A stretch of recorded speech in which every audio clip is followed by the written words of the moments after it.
안녕하세요. 축구 전문 기자 한준입니다. 세계 최대 규모 스포츠 채널 ESPN이 영국판 팟캐스트 방송을 통해 최근 영국 현지에서 제기된 손흥민 선수의 에이징 커브론 그리고 향후 거취에 대한 특집 방송을 공개했습니다. ESPN 영국판의 최고 베테랑 프리미어리그 취재 관련 1티어 기자인 랍 도슨 기자와 제임스 올리 기자, 마크 오그덴 기자가 각자 취재한 정보를 기반으로 손흥민 선수와 토트넘 호스퍼의 내부 상황, 계약 과정에 있었던 일과 이적설, 시장 이면에서 벌어지고 있는 일들을 공개했는데요. 손흥민 선수의 최근 부진하다고 지적된 경기력이 포스테코글루 감독의 전술 때문이며 올 여름에 리버풀이 살라가 떠날 경우 영입전에 나설 수 있다라는 충격적인 독점 정보도 처음으로 공개됐습니다. 마크 오그덴 기자가 이야기한 것인데 사우디아라비아의 실질적인 오퍼를 전 세계 최초 보도했던 매우 취재력과 공신력이 높은 기자의 발언인 만큼 주목할 만한 내용인데요. 프리미어리그를 현장에서 취재하고 있는 1티어 ESPN 기자들이 전한 손흥민 선수에 대한 독점 정보, 그 전체 내용을 해석해서 가감없이 전해드리도록 하겠습니다. 원본 방송은 여러분들이 ESPN UK 유튜브 채널에서도 보실 수 있고 전체 분량이 22분에 달할 정도로 정말 긴 내용을 손흥민 선수를 두고만 나오기 때문에 매우 이례적으로 손흥민 선수에 대해 파헤치고 그 이면에 있었던 일들을 독점적으로 폭로한 아주 밀도가 높은 내용인 만큼 저희가 그대로 그 멘트들만 전해드리겠습니다. 먼저 이번 방송의 메인 진행자로 역할을 맡은 럽 도슨 기자가 손흥민 선수에 대해서 먼저 토트넘에서 수년 동안 토트넘 담당 기자로 현장 취재를 하고 있는 제임스 올리 기자에게 물어봐요. 제임스, 당신이 굉장히 많은 손흥민 선수에 관련된 기사를 썼는데 지금 NG 포스테코글루와 토트넘에게 굉장히 힘든 시기에 아마도 최고의 선수, 손흥민 선수에 대한 기대가 당연했을 시기인데 그런 기대에 못 미치고 있는 거 아닌가요? 손흥민 선수가 활약하지 못하고 있는 데 있어서 무슨 문제, 어떤 잘못된 일이 있었을까요? 라고 질문하면서 이야기가 시작됩니다. What does the future hold for Son as Spurs?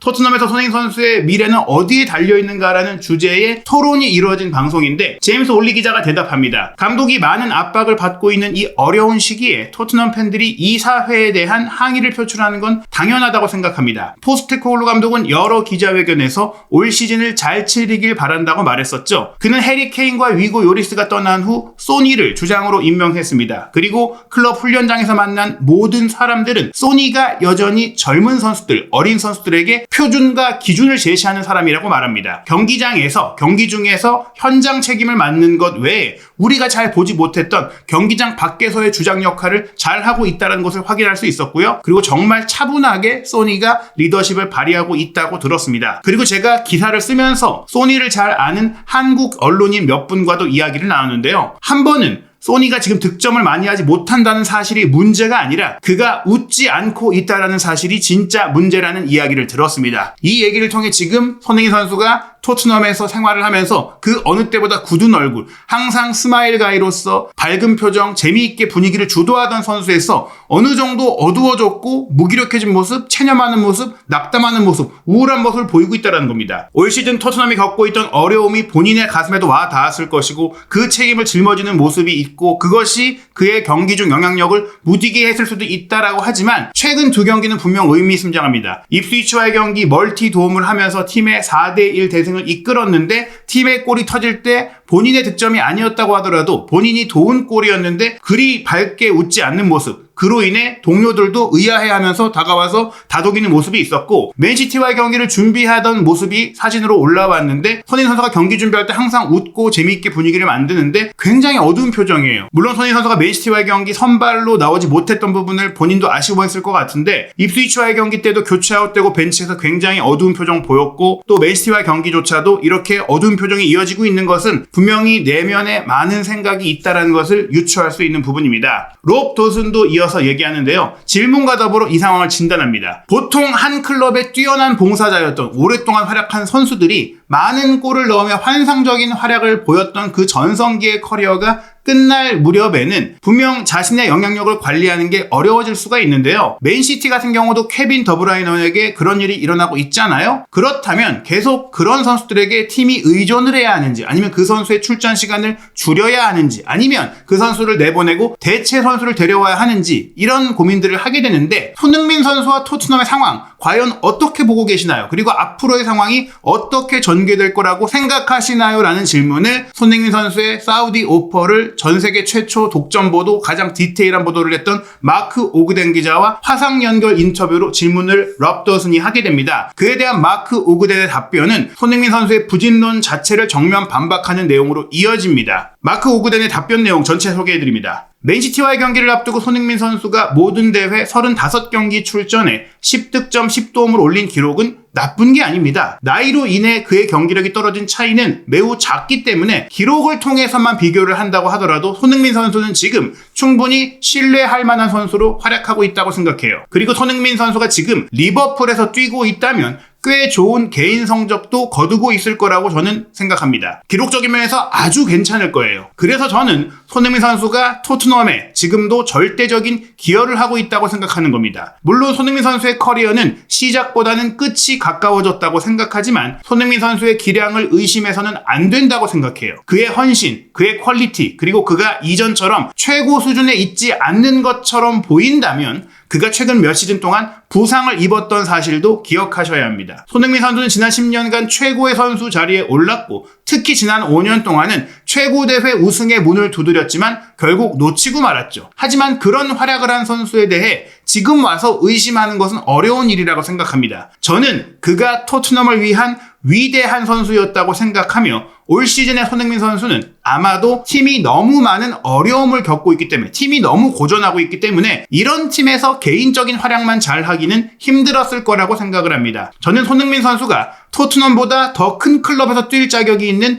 위대한 선수라고 봅니다. 그래서 최근 몇 시즌 동안 이적하지 못한 게 아쉽다고 생각하고요. 그런 이유로 토트넘에서 그 어떤 누구도 손흥민 선수의 공헌에 대해서는 의문을 제기해선 안 된다고 생각합니다. 우리가 생각하는 것과 똑같은 이런 반응을 ESPN의 프리미어리그 전문 기자 마크 오그덴 기자가 아주 속 시원하게 얘기해줬는데요. 그에 대해 토트넘 현지 담당 기자인 제임스 올리 기자가 이렇게 이야기합니다. 앞으로 손흥민 선수에게 무슨 일이 일어나든 손흥민 선수는 토트넘의 레전드이며 사람들이 지금 그에게 원하는 가장 큰 것은 클럽에서 10년 동안 봉사해온 것을 기념하는 우승 트로피를 갖는 거라고 생각합니다. 한 가지 아쉬운 점은 해리 케인과 함께 프리미어리그 역사상 가장 많은 골을 합작했던 파트너십이 사라진 것인데요. 아시다시피 케인을 잃은 것은 경기장 안에서뿐 아니라 경기장 밖에서도 손흥민 선수와 케인, 이 둘이 절대적인 형제 같은 사이였다는 점이에요. 둘은 집도 서로 아주 가까이 살았기 때문에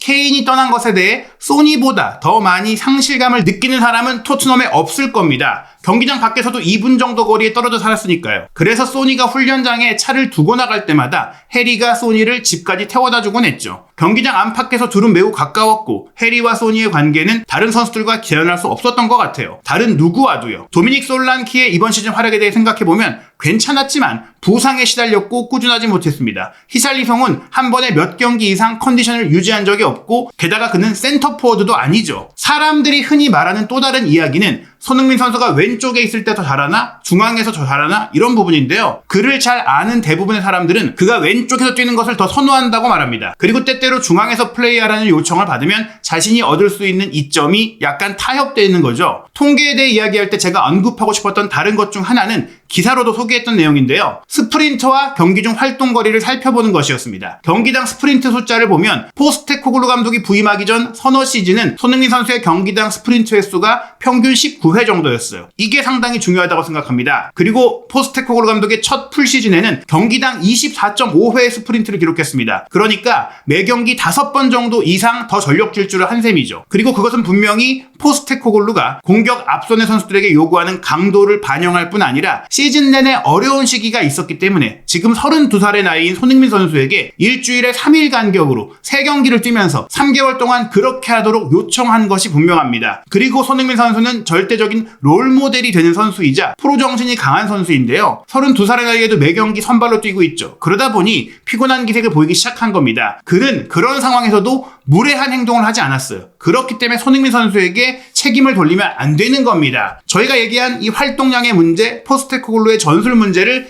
ESPN의 토트넘 담당 기자, 런던에 살고 있는 제임스 올리 기자가 정확하게 짚었는데요. 그러면서 살라와 비교 내용이 이어집니다. 같은 나이에 살라는 이렇게 잘하는데 손흥민은 왜 못하느냐라는 또 말도 안 되는 일부 추갈모 팬과 추갈모 전문가들의 지적에 반박하는 내용인데요. 제임스 올리도 얘기합니다. 우리가 방송 시작하기 전에 살라와 손흥민 선수에 대해 비교하는 이야기를 했었잖아요. 살라의 오프더블 움직임에 대해서 이야기했었죠. 얼마 전에 맨시티와 리버풀의 경기를 보셨을 때 다들 아셨을 겁니다. 맨시티를 전담으로 취재하는 롭 더슨이 이렇게 얘기합니다. 살라가 공이 없을 때 끔찍한 일을 많이 요구받지 않는다는 게 눈에 띄었죠. 살라가 게으르다는 말은 아니지만 리버풀은 살라에게 상대 골문을 향해 압박하고 쫓아가게 하는 끔찍한 일을 많이 시키지 않아요. 윙에서 일종의 눈에 띄는 방식으로만 플레이하고 있기 때문에 리버풀은 살라에게 공을 줄 수 있다면 살라가 상대방을 해칠 수 있고 그로부터 이익을 얻을 것이라는 것을 알고 있습니다. 그리고 상대 풀백의 볼을 빼앗으려 뛰는 경우는 매우 드물죠. 살라는 자신이 수비를 하지 않아도 마음속으로 2초 안에 반대 방향으로 공격하기 위해 갈 수 있다고 생각하고 있을 거예요. 리버풀을 상대한다면 그래서 어떻게 모하메드 살라를 막아야 할지만 집중하게 되는 겁니다. 아르네 슬롯 감독이 그렇게 살라에게 역할을 주고 있어요. 그런데 기본적으로 손흥민 선수는 다른 방식으로 플레이하고 있습니다. 포스테코글루가 원하는 플레이 방식 때문에 공이 없을 때 엄청난 양의 스프린트를 해야 하는 상황에서 살라와 비교하는 건 정말 공정하지 않아요. 저도 이 점을 잘 알고 있습니다. 손흥민 선수와 살라는 나이도 같고 플레이하는 포지션도 매우 비슷하지만 실제로는 완전히 다른 두 개의 경기를 하고 있는 겁니다. 그게 둘의 비교에 대해 말할 수 있는 전부인 것입니다. 즉 올 시즌 공격 포인트나 기회 창출 그리고 드리블 기록 모두 살라가 앞서고 있는 것을 두고 손흥민 선수보다 살라가 잘한다 낫다라고 평가할 수 없다. 맡고 있는 역할이 너무나 다르다라는 것이고 손흥민 선수가 본인의 공격력을 손해보고 있는 전술로 인해서 부진해 보이는 거라고 얘기합니다. 마크 오그덴이 이어서 얘기합니다. 그게 요점이죠. 그렇죠. 제 말은 포스테코글루의 팀에서 뛰는 것에 대한 요점을 말하는 겁니다. 그중 얼마나 많은 스프린트가 올바른 방향으로 가고 있는지 또 얼마나 많은 스프린트가 팀 수비를 돕는 스프린트인지 자기 골문을 향해 잘못된 방향으로 전력 진출을 하고 있는지요. 전 이런 방식의 플레이 스타일이 손흥민 선수에게 도움이 되지 않는다고 생각합니다. 이상적으로는 손흥민 선수가 자신의 경기력에 조금 더 적합한 코치나 적합한 팀을 찾아서야 한다고 생각을 해요. 그 점에 있어서 지금 어떤 일이 벌어지고 있기 때문에 그 문제를 얘기하기 전에 또 하나 중요한 거 제가 말씀드리고 싶은 하나는 아마도 6, 7년 정도 사이 독일에서 온 포워드에 대해 프리미어리그 내에선 이런 견해가 많았다는 겁니다. 지난 10년 동안 독일 분데스리가에서 온 선수가 프리미어리그에서 성공하는 일은 더 어려웠습니다. 물론 엘링 홀란은 분데스리가 출신이고 워낙 대단한 선수였기 때문에 곧바로 센세이션을 일으켰죠. 하지만 그 외에 독일 분데스리가 출신 공격수들은 프리미어리그에서 자리를 잡기가 정말 어려웠습니다. 그리고 제가 언급했던 두 선수와 같은 강도로 많은 경기를 소화해야 하는 것도 문제가 됐죠. 맨유에서 카가와 신지, 헨릭 미키타리안이 적응하는데 어려움을 겪었고 리버풀에서 호베르토 피르미노가 초창기에는 조금 힘들어했죠. 하지만 손흥민 선수는 첫날부터 최고의 선수로 활약하고 있습니다. 그는 많은 선수들이 어려워하는 그 전환 과정의 역할을 잘 해냈어요. 그 점도 인정해줘야 한다고 생각합니다. 그리고 지난 10년이라는 시간에서 손흥민 선수의 입단은 토트넘의 지금에 있어서 절대적인 출발점이었습니다. 지금 손흥민 선수가 부진하다는 점이 이슈가 되는 이유는 그가 지금까지 너무 잘해왔기 때문입니다. 오히려 그동안 손흥민 선수가 너무 잘해왔던 점이 이슈가 되어야 하는데 말이죠. 이렇게 손흥민 선수의 활약에 대해 정당한 평가를 해줬던 오그덴의 반응인데요. 롭 도슨이 이어서 얘기합니다. 토트넘이 정말 환상적인 탑팀으로서 챔스 결승도 올랐었고 케인, 알리, 다이어에 이어서 이제 손흥민 선수가 마지막으로 팀을 떠날 거라고 생각을 했는데요. 지금 손흥민 선수의 계약이 연장됐고 2026년까지 토트넘에 있게 됐습니다. 그가 마침내 떠난다면 이제 한 시대의 정말 종말이 온다고 느껴질까요? 토트넘 팬들에게 어떤 영향을 미칠까요?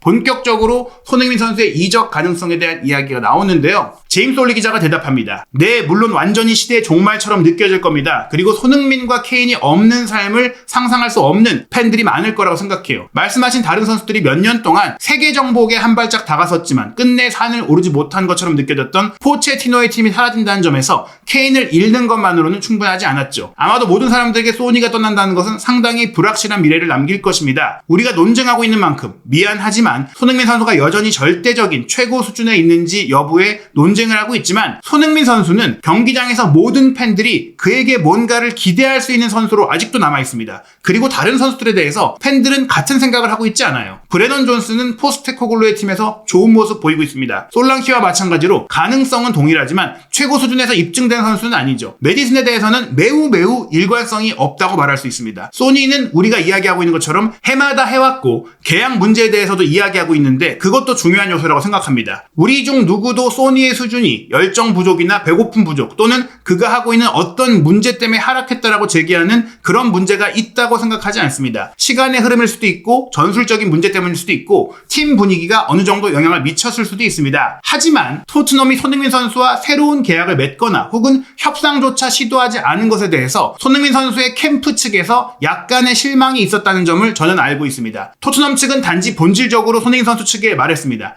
1년 더 연장할 수 있는 옵션이 있다고요. 우리는 그것을 발동할 것이라고요. 그리고 이 옵션이 구단이 보유한 권리라고요. 토트넘이 손흥민 선수를 잃고 싶지 않다는 것을 손흥민 선수도 알고 있습니다. 그리고 토트넘은 이 문제를 본질적으로 1년 동안 유예할 거라고 알렸죠. 그리고 이 옵션이 계기가 됐습니다. 올 여름에 손흥민 선수가 떠날지도 모른다는 이야기는 분명히 사라졌지만 그럴 경우에 이 점에 대한 논쟁이 벌어지고 있는 겁니다. 자신의 미래를 위해 축구를 한다라는 추가적인 동기의 문제인 것이죠. 손흥민 선수가 축구에 대해 워낙 헌신적이고 성실하며 사려 깊은 선수이기 때문에 계약서에 당근을 주는 5%나 10%의 돈을 더 주겠다라고 말하는 게 손흥민 선수에게 정말 맞는 일인지 잘 모르겠습니다. 하지만 만약 살라와 비교를 한다면 살라에게도 어느 정도 그런 일이 벌어지고 있는 것들을 보실 수 있겠죠. 물론 일부 선수들은 그런 인센티브를 받는 경우도 있습니다. 토트넘이 1년 동안 돈을 절약한다면 그렇게 할 수도 있겠죠. 하지만 손흥민 선수의 충성심, 토트넘에 대한 충성심에 대해 이야기를 할 때 재계약 제안이 정식으로 오지 않은 점은 조금 걸림돌이 될 것 같아요. 이 얘기가 바로 손흥민 선수가 토트넘과 계약을 앞으로 받아들이지 않고 떠날 생각을 할 수 있는 이유에 대한 중요한 부분인데요. 롭 도슨이 마크 오그덴에게 물어봅니다. 당신이 토트넘이라면 2026년까지 계약된 손흥민 선수 1년 옵션 발동됐을 때 그 뒤에는 어떻게 하실 것 같나요? 재협상을 하시겠습니까? 지금이 재계약을 할 적기라고 생각하시나요? 아니면 1년 뒤인가요? 만약 손흥민 선수가 떠나기로 한다면 어떻게 하시겠습니까? 이에 대한 마크 오그덴의 독점적인 이야기가 나옵니다. 제가 말씀드렸듯이 초반에 그의 기록을 보면 모든 대회에서 10골 넣고 있는 것 부진한 시즌이라고 생각하지 않습니다. 꽤 좋은 기록이라고 생각하며 소니는 분명 절대적으로 변함없는 프로이고 자기 관리도 잘하는 훌륭한 선수라고 생각합니다. 경기를 준비하는데 아무런 문제가 없다고 생각해요. 제가 구단이라면 당연히 계약을 연장하고 싶을 것 같지만 반대로 생각한다면 손흥민 선수가 토트넘과 또 계약을 하려고 할지 잘 모르겠습니다. 해리 케인이 미넨으로 이적하면서 뭔가 우승할 기회를 잡았다고 생각합니다. 우승할 것 같아요. 어떤 선수들은 우승컵을 들 자격이 있다라고 저는 생각합니다. 만약 모하메드 살라가 결국 리버풀을 떠나 새 출발을 하기로 결심한다면 손흥민 선수는 리버풀을 위한 훌륭한 대체 선수가 될 겁니다. 안필드에서 리버풀이 지금까지 갖지 못했던 유형의 특별한 포워드로 활약하게 될 겁니다. 지금 리버풀의 플레이 방식에 완벽하게 부합하는 플레이를 손흥민 선수가 할 것입니다. 클롭 감독 시절에도 잘 맞았던 선수이지만 지금 아르네 슬롯 감독 체제에서도 손흥민 선수는 잘 맞을 겁니다. 저는 손흥민 선수가 톱 클럽에 갈 자격이 있다고 생각합니다. 토트넘도 물론 큰 클럽이지만 외람된 말씀이지만 토트넘은 우승하지 못합니다. 지금쯤이면 손흥민 선수가 다른 팀에 가서 우승 트로피를 거머쥘 자격이 있다고 생각합니다. 문제는 토트넘이 손흥민 선수를 지키려 할지 그의 가치에 대해 어떻게 평가할지 여부인데요. 리버풀이 너무 늦은 시점에 영입하는 게 아니냐고 생각하실 수 있지만 전 앞으로 손흥민 선수가 2-3년은 더 이런 활약을 해낼 수 있다고 생각합니다. 이 얘기를 통해 마크 오그덴 기자는 리버풀이 손흥민 선수를 영입 물망에 올려놓고 지켜보고 있다는 본인의 취재 정보를 공개한 것입니다. 그에 대해 롭 도슨이 토트넘 담당인 제임스 올리에게 물어봅니다. 정말 옮길 수 있을까요? 이적할 수 있을까요? 손흥민 선수가 우승에 도전하기 위해 이적을 할까요? 올리는 말합니다. 글쎄요. 다니엘 레비 회장은 다른 프리미어리그 클럽에 손흥민 선수를 매각하는 것을 보기 어려울 것 같습니다. 사우디에 관심이 있었어요. 지난 시즌에 보도된 적이 있는데 분명히 돈을 벌 수 있는 제안이었고 손흥민 선수는 그곳으로 가는데 관심이 없었습니다. 그를 잘 아는 한국 기자들과 이야기를 나눠보면 항상 그가 절대 말하지 않는 것이 자신의 커리어와 미래에 대한 이야기라고 하더군요. 손흥민 선수는 이적에 대해 어떤 종류의 추측도 말하지 않고 있습니다. 이 대회에, 이 리그에 출전하고 싶다거나 이 나라에 가서 도전하고 싶다거나 그런 정해진 것이 없어요. 손흥민 선수가 공개적으로 밝힌 적이 없기 때문이고 제가 반복해서 듣는 이야기는 손흥민 선수가 무엇보다 토트넘에서 우승하는 것을 가장 큰 목표로 삼고 있다는 것뿐입니다. 그래서 지금 당장은 모르겠습니다. 분명 유로파리그만 우승 가능성으로 남았지만 올 시즌 내지 다음 시즌 우승하는 것이 소니와 토트넘 구단 모두에게는 가장 매력적인 아이디어일 것입니다. 하지만 롭 도수는 올 시즌에 우승하지 못한다면 손흥민 선수가 고민에 빠지지 않겠느냐라고 이야기합니다. 제임스 올리는 이번 1년 연장 옵션 발동 과정에서 손흥민 선수가 토트넘 측이 제대로 된 계약을 주지 않은 것에 대해서 어떤 마음을 가졌는지 시간이 지나야 알 수 있을 거라고 했어요. 손흥민 선수는 클럽을 떠나고 싶다라고 공개적으로 말하는 사람도 아니고 사소한 문제로 본인이 불만이 있다고 감독의 방문을 두드리면서 불평하는 사람이 아니고 10년 동안 그렇게 해왔기 때문이라는 건데요. 토트넘이 사우디의 돈을 원한다면, 그 돈으로 리빌딩을 원한다면 그 제안은 받아들일 수 있겠지만 토트넘이 지금 굉장히 어린 팀이고 리더가 많이 없기 때문에 그런 리더 손흥민 선수를 올 시즌이 끝났을 때 잃고 싶지 않아 할 거라고 얘기합니다. 다만 손흥민 선수가 지금 다시 토트넘이 연장 계약을 제시하고 있는 것을 거절하고 있는 상황이라는 점에서 공짜로 손흥민 선수를 내보내지 않으려면 올 여름 다른 이적 제안을 받아들여야 할 상황이 될 수 있는데요. 과연 올 시즌이 끝난 이후 어떤 일이 펼쳐질지 한준TV는 유럽 현지의 독점 정보, 저희가 직접 취재한 정보들을 통해 손흥민 선수의 커리어에 어떤 일이 벌어질지 빠르고 정확하게 전해드리도록 하겠습니다.